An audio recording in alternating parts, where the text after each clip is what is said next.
Once again, that was terrifying. Let's move on.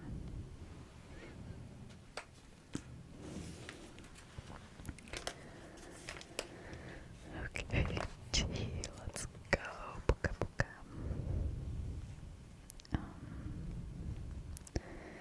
I'm looking. Day 7, day 7.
Rapunzel's very first Christmas since returning home to the castle. For the past 16 years of her life, she had spent every Christmas locked away in Mother Gothel's tower.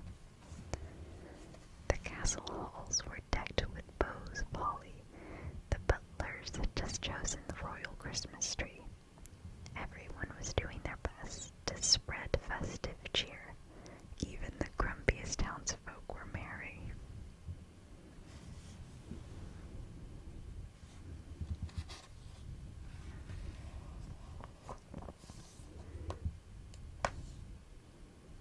See, like, that doesn't look like them. That looks very strange. Also, what the heck is on his shoe? What the heck is that? Somebody explain. Okay. But in the royal family, one person was not ready for a happy Christmas. No way, said Rapunzel. I refuse to celebrate Christmas. What? Cried Flynn. Why don't you want to celebrate the most wonderful time of the year? Rapunzel looked shocked. Wonderful, she said.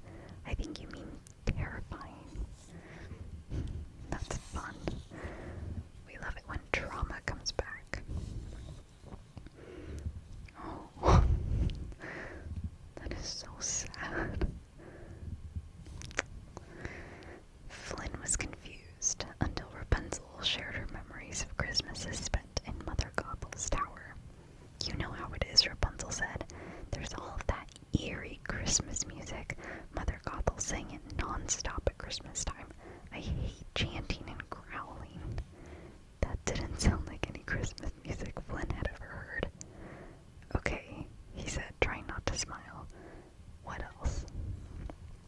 Mother Gothel also told me the tale of Nicholas, the ghostly Christmas elf, how he creeps into children's rooms on Christmas Eve and steals them away. It kept me up at bedtime. Rapunzel sighed and shrugged. But I guess all kids have trouble sleeping on Christmas Eve. Did you? That's so sad. Actually, no, Flynn said. I cannot wait to go to bed and wake up on Christmas morning. You know, that's not what Christmas is like at all.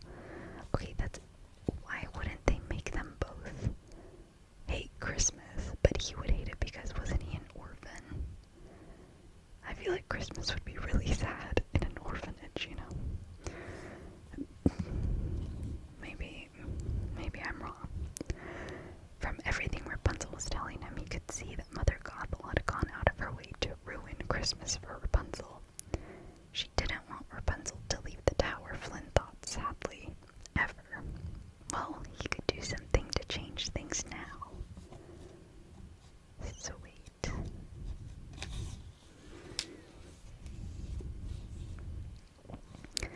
That's a cute little outfit.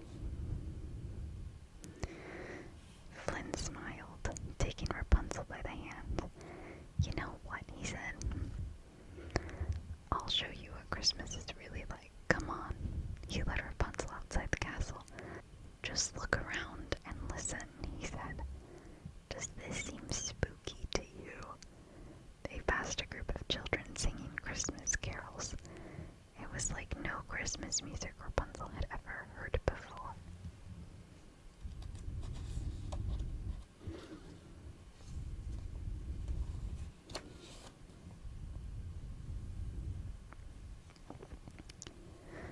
A small boy raced over to Rapunzel.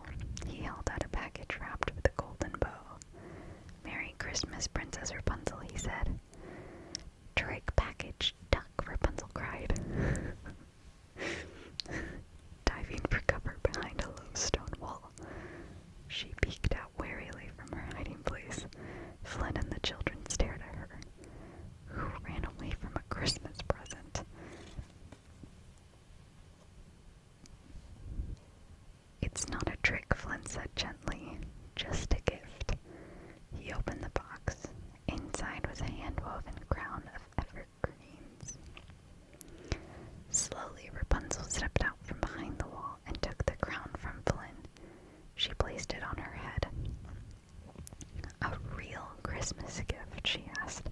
as if she'd never heard of such a thing. Not an exploding trick package. She knelt by the little boy and took his hands in hers. Thank you. Oh, so sad.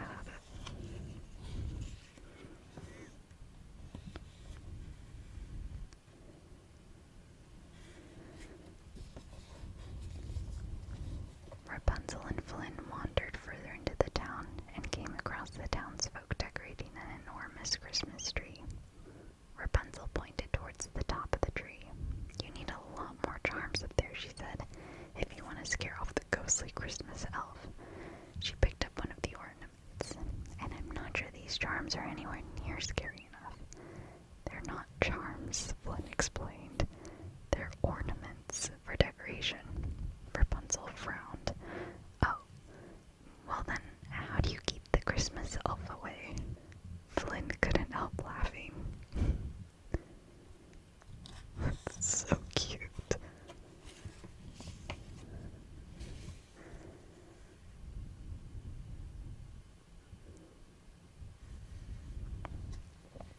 They went back inside the castle, where Flynn found some books about the real St. Nicholas.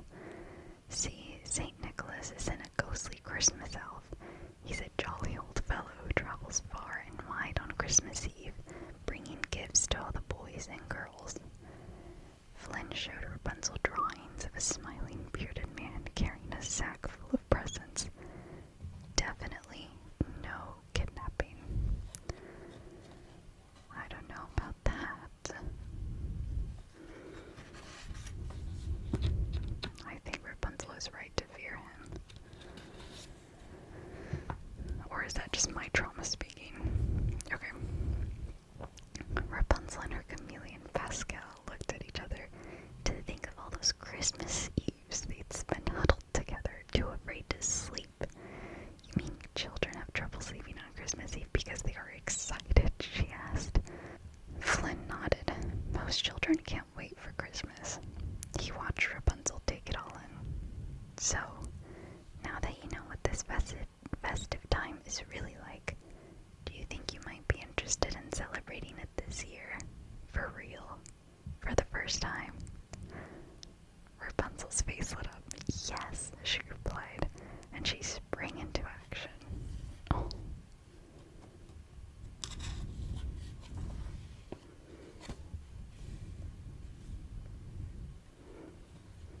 For the next few weeks, Rapunzel lived and breathed Christmas, enjoying everything that the season had to offer, everything she had missed out on while living in the tower. In the castle kitchen, she helped bake dozens and dozens of crumbly Christmas cookies. She learned every word of every Christmas carol she had never heard before. She decked every undecked part of the hall with garlands and ribbon, and for the first time, she made beautiful, not spooky, Christmas ornaments. Finally, she gathered paper, ribbons, and gift tags and carefully wrapped handmade presents for each member of her family. She could hardly wait until Christmas to see them opened.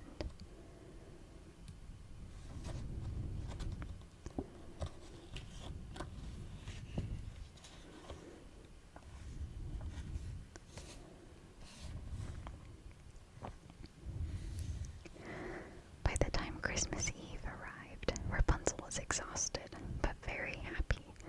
Rapunzel's father, the king, proposed a toast. For years, our hearts have not felt entirely whole at this time of year. He paused. An important part of them was missing.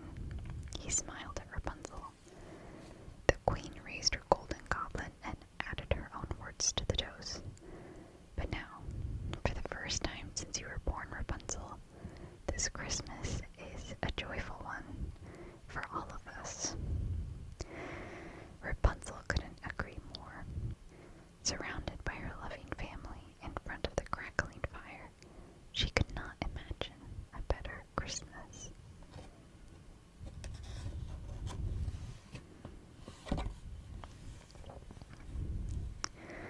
Rapunzel sighed happily and flopped down next to Flynn on a cozy sofa. Thank you for all of this, she said. I should really be thanking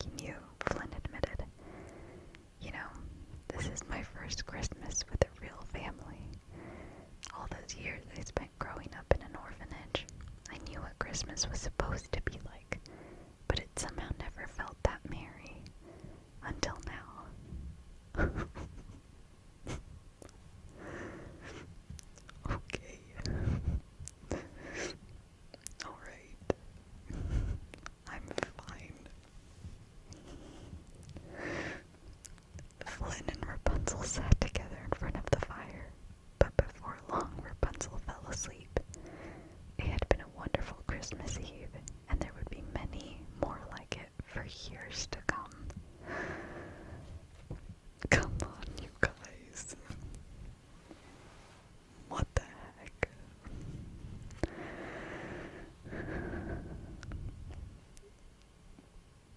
Okay.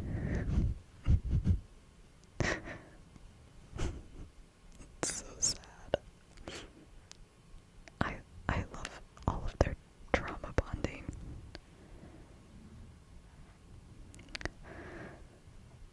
Who'da thunk?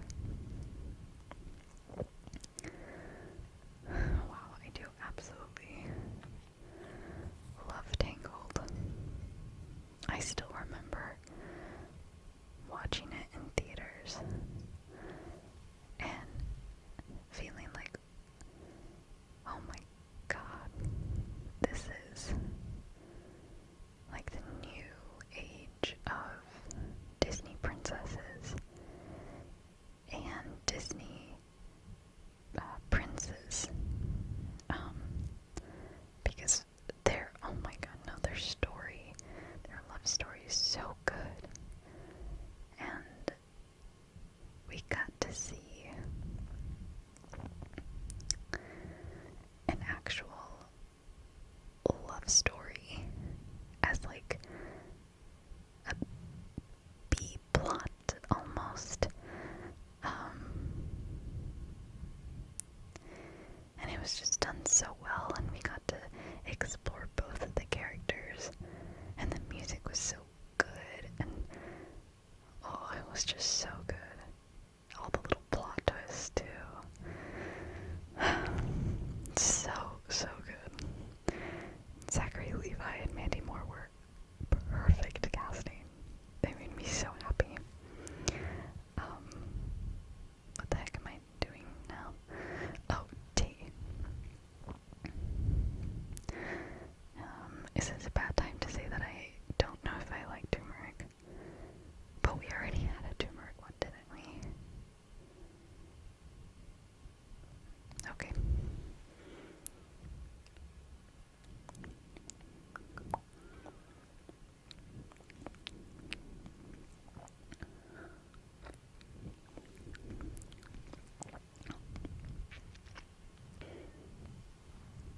I don't really know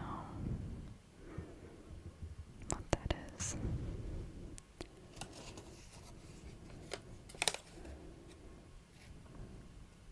Turmeric, ginger, and galangal. I can definitely taste the ginger. I feel like that's all it is.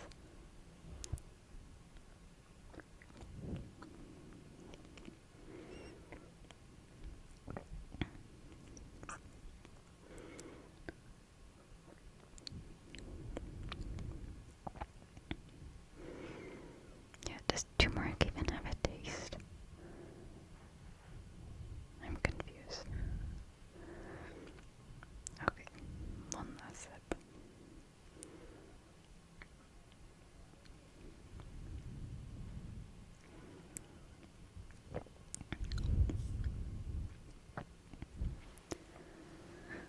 Okay, let's get some friggin' chocolate in our stomachs right now. And by our, I mean mine. Mine.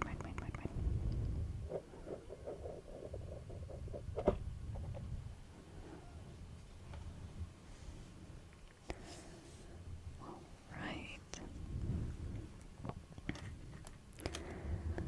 Again, this is Chapanel et Walker. Okay, let's do,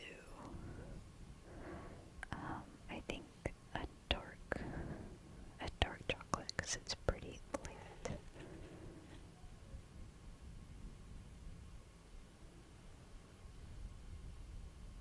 Alright.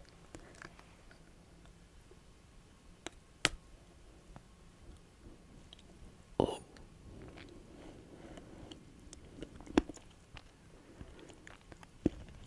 That was very gooey inside. Look at that. Ew.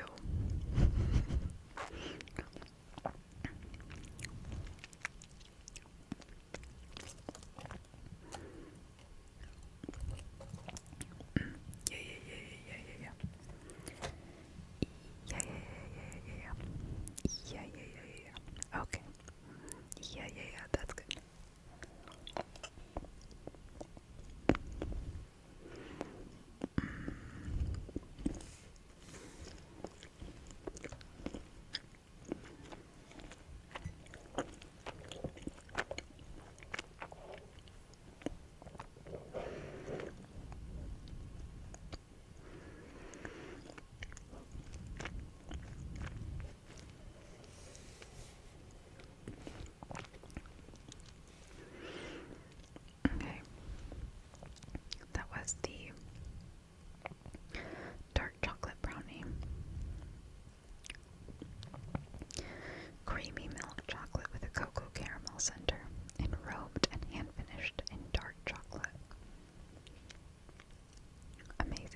is just like like the thing from the Addams Family, but it's because there's a cable, and I don't want to play around with it because it's gonna make a lot of noise.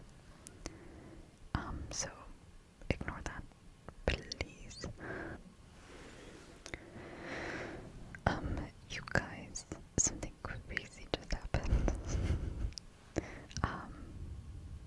My iPhone was right above